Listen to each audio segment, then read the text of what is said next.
महाभारत की कुंती और पांडवों से जुड़ी कथा। कुंती युधिष्ठिर, भीम, अर्जुन, नकुल और सहदेव के साथ वनवास काट रही थी। यात्रा करते हुए वे एक गांव में पहुंचे और एक ब्राह्मण के घर में ठहर गए। उस गांव के बाहर एक राक्षस था जो रोज एक एक करके गांव के लोगों को खा रहा था।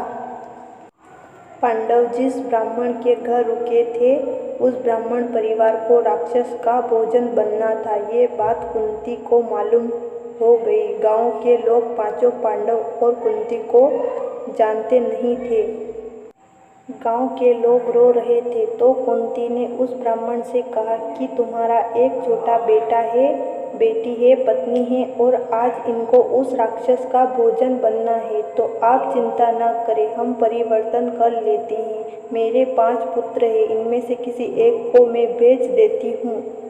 ब्राह्मण ने कहा, ये तो गलत बात है। मैं ब्राह्मण होकर ऐसा नहीं कर सकता कि मेरे बच्चों को बचाने के लिए मैं आपके बच्चों की बलि दे दूँ। कुंती ने कहा कि ब्राह्मणों की रक्षा करना हमारा कर्तव्य है। मेरे 5 पुत्रों में से एक ऐसा है जो इस राक्षस को मार सकता है। आप चिंता न करें, राक्षस मारा जाएगा। कुंती ने भीम से कहा कि तुम जाओ, आज उस राक्षस का भोजन तुम बनोगे और तुम जानते हो तुम्हें क्या करना है। युधिष्ठिर ने माता कुंती से पूछा कि आप भीम को कहाँ भेज रही हैं। कुंती ने युधिष्ठिर को पूरी बात बता दी। युधिष्ठिर ने कहा कि माँ, ये तो ठीक नहीं है। आप जानती हैं फिर भी भीम को मृत्यु के मुंह में भेज रही हैं।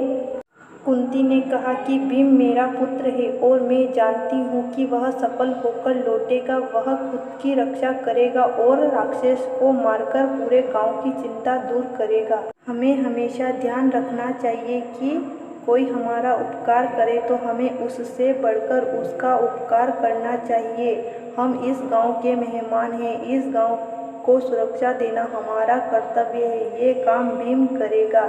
इसके बाद में भीम उस राक्षस के पास गया और उसका वध कर दिया। अगर कोई हमारी मदद करता है तो हमें भी उसकी मदद करने के लिए तैयार रहना चाहिए। समय आने पर अपने मददगार की और ज़्यादा मदद करें, यही धर्म के अनुसार सही है।